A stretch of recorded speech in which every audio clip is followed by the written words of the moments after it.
La France et l'Afrique, c'est une histoire faite de hauts et de bas. C'est une histoire un peu tumultueuse qui tient du «je t'aime moi non plus».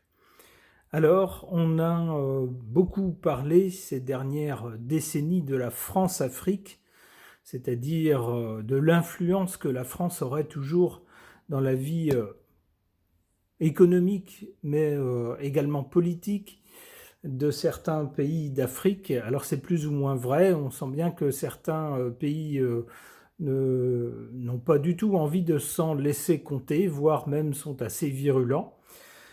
On sent bien également qu'on passe à une autre époque, et c'est peut-être ce que matérialise notre lumière céleste, qui nous fait une grande tournée et qui annonce certaines choses, alors qui ne vont certainement pas plaire à certains Français, puisque cet article nous dit la France annonce 14 milliards d'euros d'investissement en Afrique, des milliers d'emplois à la clé. Alors je vois déjà beaucoup de gens lever les bras au ciel et dire bon sang, on n'a déjà pas d'argent pour nous, on a des dettes à ne plus savoir qu'en faire, on coupe dans nos dépenses et voilà qu'on balance 14 milliards. Alors attendez parce que cette fois-ci, il ne s'agit pas d'une aide au développement, c'est ce qu'il y avait autrefois.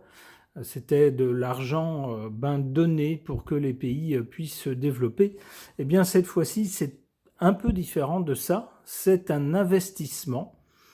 Un investissement qui est fait dans ces pays avec des créations d'emplois là-bas et ici. C'est ce que nous dit cet article. La France va investir 14 milliards d'euros en Afrique dans le cadre d'un plan global de 23 milliards dévoilé à Nairobi par notre lumière céleste et le président du Kenya. Alors, on nous dit que ça a été annoncé lors du sommet Africa Forward, et donc que notre lumière céleste et le président du Kenya, William Ruto, ont présenté cette stratégie comme une nouvelle étape dans les relations économiques entre l'Europe et l'Afrique, davantage tournée vers les investissements publics et privés que vers l'aide au développement, qui était plutôt ce qu'on faisait autrefois. Les 9 milliards d'euros restants doivent provenir d'investisseurs africains. Selon l'Élysée, les financements annoncés concernent principalement la transition énergétique, qui doit bénéficier de 4,3 milliards d'euros, ainsi que le numérique et l'intelligence artificielle avec 3,76 milliards d'euros. Le secteur de l'économie bleue représente 3,3 milliards d'euros d'investissement, tandis que l'agriculture et la santé recevront respectivement 1 milliard et 942 millions d'euros. Alors donc, notre lumière céleste, en visite donc au Kenya, a insisté sur la nécessité de rompre avec les anciens modèles de coopération entre la France et l'Afrique. Le président français a critiqué les précédentes approches consistant à dire aux pays africains « voilà ce qui est bon pour vous, on va vous aider », estimant que ce discours n'est plus du tout ce dont l'Afrique a besoin, ni ce qu'elle veut entendre. Donc, le président du Kenya a soutenu cette orientation en affirmant que les pays africains ne cherchaient plus à être en quête d'aide ou de prêts. Le président kenyan a défendu la nécessité d'attirer cette fois-ci des investissements, pas des aides, mais des investissements dans les infrastructures, l'éducation et les nouvelles technologies afin d'accompagner le développement économique du continent et son intégration dans la révolution à l'intelligence artificielle. Notre lumière céleste a estimé que ces investissements pourraient permettre la création de plus de 250 000 emplois directs en France et en Afrique. Il a souligné que l'Europe et l'Afrique avaient des destins liés, avertissant que l'échec économique du continent africain entraînerait des conséquences directes pour les pays européens, notamment sur les questions migratoires. Voilà un thème qui revient souvent lorsqu'il s'agit de l'Afrique, en particulier concernant l'Europe et la France. Alors, est-ce que cette nouvelle approche et puis ces investissements vont être quelque chose de bien pensé? Est-ce que ça va porter ses fruits? Est-ce que pas du tout? Est-ce que ça sera mitigé? Je n'en sais rien. Je vais interroger pour ça ce tarot à Bogon.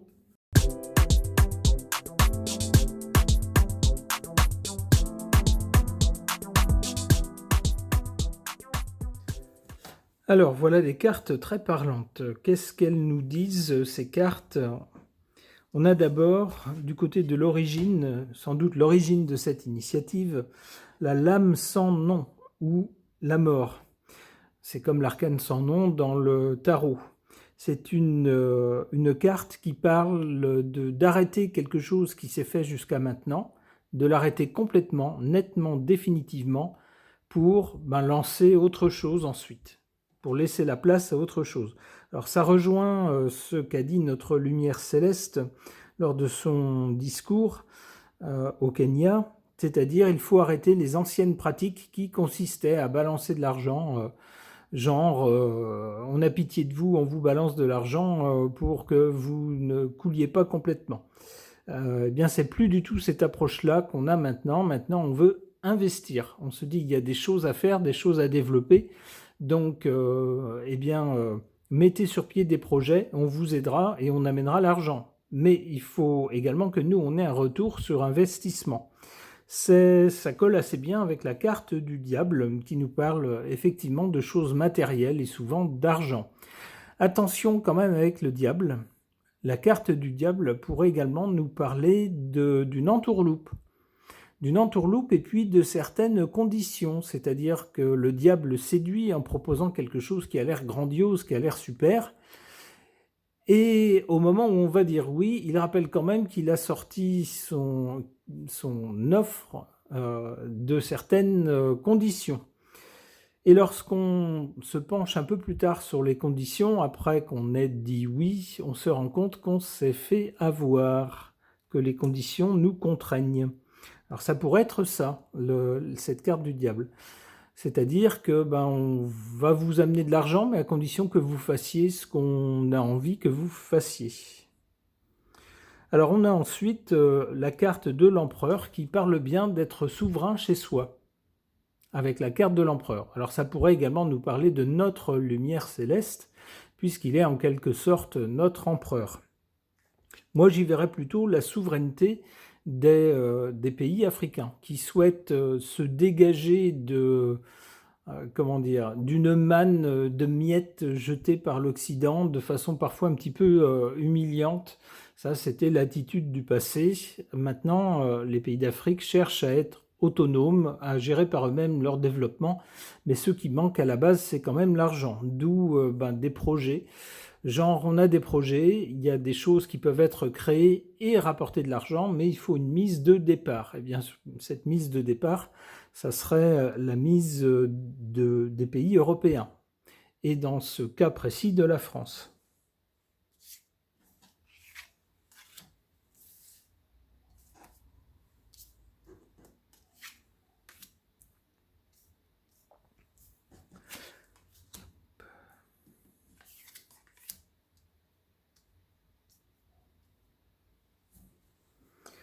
En carte favorable, le soleil.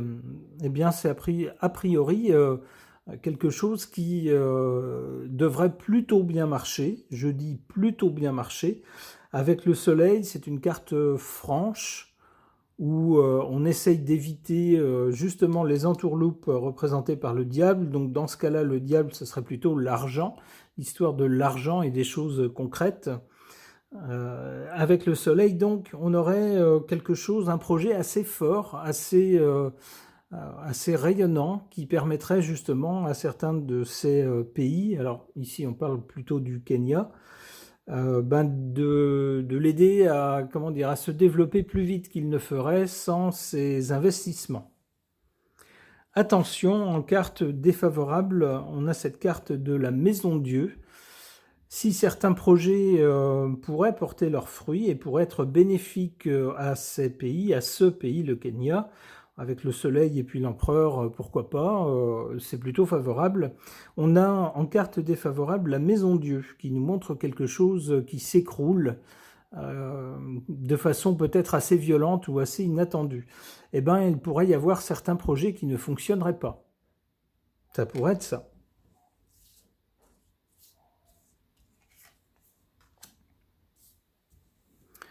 Du côté de l'avenir, dans un premier temps, on voit bien avec l'empereur la volonté de prendre son destin en main, d'être maître chez soi avec l'empereur, sauf qu'il va falloir compter avec les desiderata des investisseurs.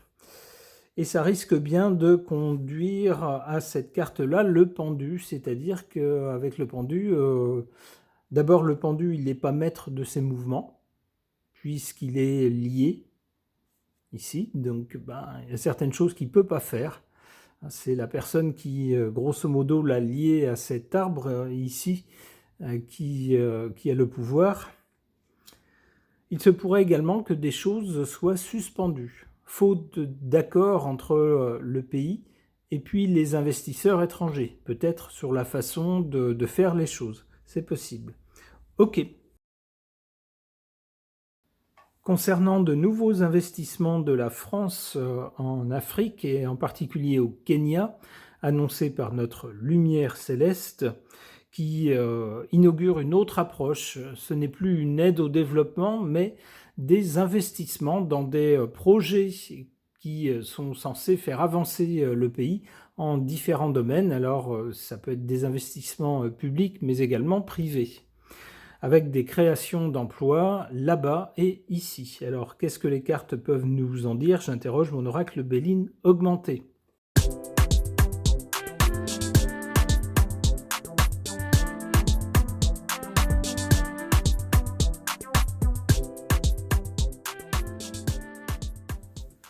Que suggèrent ces cartes? D'abord, du côté du passé, on voit cette carte pas très réjouissante de la maladie, où on voit un animal qui semble être la proie d'un autre animal plus fort.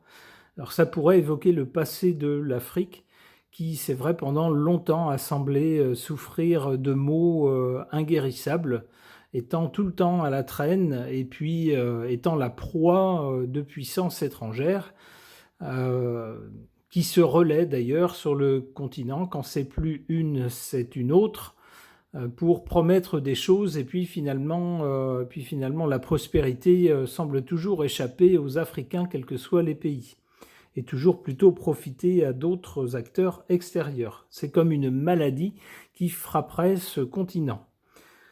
Alors ça, notez que c'est du côté du passé. Ça pourrait nous dire qu'il va y avoir justement une évolution et que peut-être les Africains vont pouvoir se défaire de cette malédiction. Qu'est-ce qu'on a au présent? On a une carte beaucoup plus engageante, la carte de la résistance. Cette fois-ci, vous voyez, par rapport à la carte précédente, on n'a plus un fort et un faible, mais on a deux bras très musclés qui... j'allais dire, sont de force égale, ou en tout cas, il y en a un qui tente de résister à l'autre. C'est déjà plus du tout le même rapport de force. Cette carte est sous l'égide de Pluton, Pluton qui peut marquer la fin d'une époque, la fin de quelque chose, et puis donc la nécessité de se réinventer, de se recréer, de se relancer. Et d'ailleurs, c'est également la marque de la résurrection, des choses qui renaissent. Et qu'est-ce qu'on a du côté de l'avenir? Eh bien, on a quelque chose de très joli. Une carte neptunienne, la carte de la poésie, qui évoque la grâce et la beauté. Et bien voilà, qui est très engageant pour ces pays, pour leur avenir. Alors notez qu'avec Neptune, il faut toujours aussi un peu se méfier. Neptune, c'est le rêve, c'est le charme, la grâce, mais ça peut être aussi la fraude et l'illusion. Alors on verra avec d'autres cartes dans quel sens ça risque ou ça a des chances d'aller.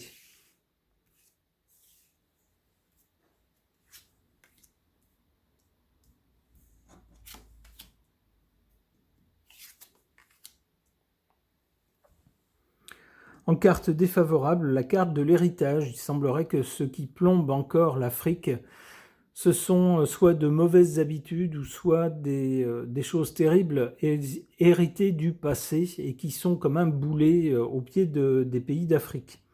et dont il faudrait essayer de se défaire pour passer à autre chose. Ça tombe bien, c'est ce que propose Pluton ici, sur cette carte de la résistance. On résiste au fait de se laisser couler. On n'a pas envie, on résiste pour émerger, pour garder la tête hors de l'eau et puis se refaire des forces et se relancer. En carte favorable, on a une excellente carte, la carte de la destinée. En position favorable, ça pourrait nous dire justement que l'Afrique a un destin. C'est pas, il faut pas juste dire bah oui c'est pauvre, ça a toujours été pauvre, ça sera tout le temps pauvre. Pas du tout, c'est pas du tout ce que dit cette carte, bien au contraire, une clé dorée qui nous dit voilà votre destinée. C'est-à-dire que à partir de maintenant, si les dirigeants de ces pays savent faire les bons choix, savent gérer correctement ce qui leur est proposé de l'extérieur, eh bien a priori, ils auraient un destin en tout cas florissant.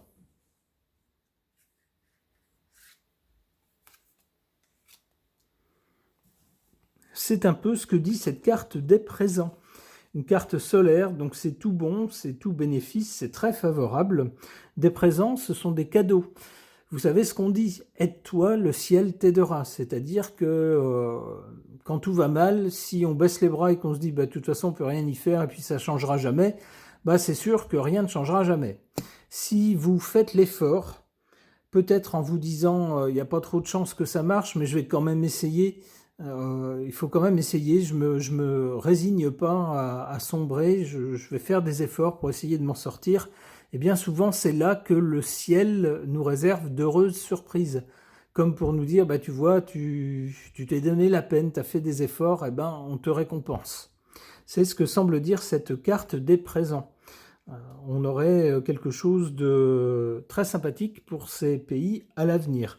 D'abord quelque chose de joli, et puis des présents, des choses matérielles.